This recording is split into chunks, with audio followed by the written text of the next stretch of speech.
माँ दुर्गा जी की तीसरी शक्ति का नाम चंद्रघंटा है। नवरात्रि उपासना के तीसरे दिन की पूजा का अत्यधिक महत्व है और इस दिन इन्हीं के विग्रह का पूजन आराधन किया जाता है। इस दिन साधक का मन मणिपुर चक्र में प्रविष्ट होता है। माँ चंद्रघंटा की कृपा से अलौकिक वस्तुओं के दर्शन होते हैं, दिव्य सुगंधियों का अनुभव होता है तथा विविध प्रकार की दिव्य ध्वनियाँ सुनाई देती हैं। ये क्षण साधक के लिए अत्यंत सावधान रहने के होते हैं।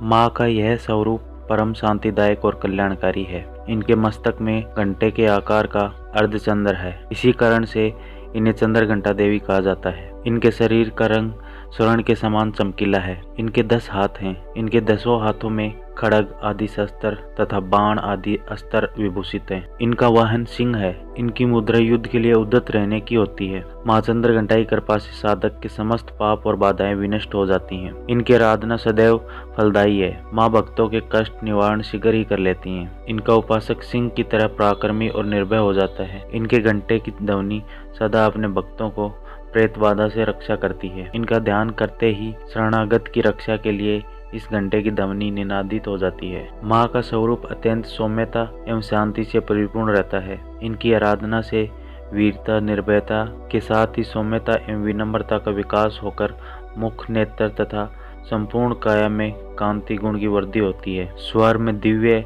अलौकिक माधुर्य का समावेश हो जाता है। माँ चंद्रघंटा के भक्त और उपासक जहाँ भी जाते हैं, लोग उन्हें देखकर शांति और सुख का अनुभव करते हैं। माँ के आराधक के शरीर से दिव्य प्रकाश युक्त परमाणुओं का अदृश्य विकिरण होता रहता है। यह दिव्य क्रिया साधारण चक्षुओं से दिखाई नहीं देती, किंतु साधक और उसके संपर्क में आने वाले लोग इस बात का अनुभव भली भांति करते रहते हैं। हमें चाहिए कि अपने मन, वचन, कर्म एवं काया को विहित विधि विधान के अनुसार पूर्ण एवं पवित्र करके माँ चंद्रघंटा के शरणागत होकर उनकी उपासना आराधना में तत्पर हों। उनकी उपासना से हम समस्त सांसारिक कष्टों से विमुक्त होकर सहज ही परम पद के अधिकारी बन सकते हैं। हमें निरंतर उनके पवित्र विग्रह को ध्यान में रखते हुए साधना की ओर अग्रसर होने का प्रयत्न करना चाहिए। उनका ध्यान हमारे इहलोक और परलोक दोनों के लिए परम कल्याणकारी और सद्गति देने वाला है। प्रत्येक सर्वसाधारण के लिए आराधना योग्य यह श्लोक सरल और स्पष्ट है। माँ जगदम्बे की भक्ति पाने के लिए इसे कंठस्थ कर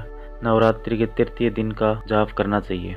या देवी सर्वभूतेषु माँ चंद्रघंटा रूपेण संस्थिता नमस्तस्यै नमस्तस्यै नमस्तस्यै नमो नमः। अर्थात हे माँ सर्वोत्तर विराजमान और चंद्रघंटा के रूप में प्रसिद्ध अम्बे, आपको मेरा बार बार प्रणाम है।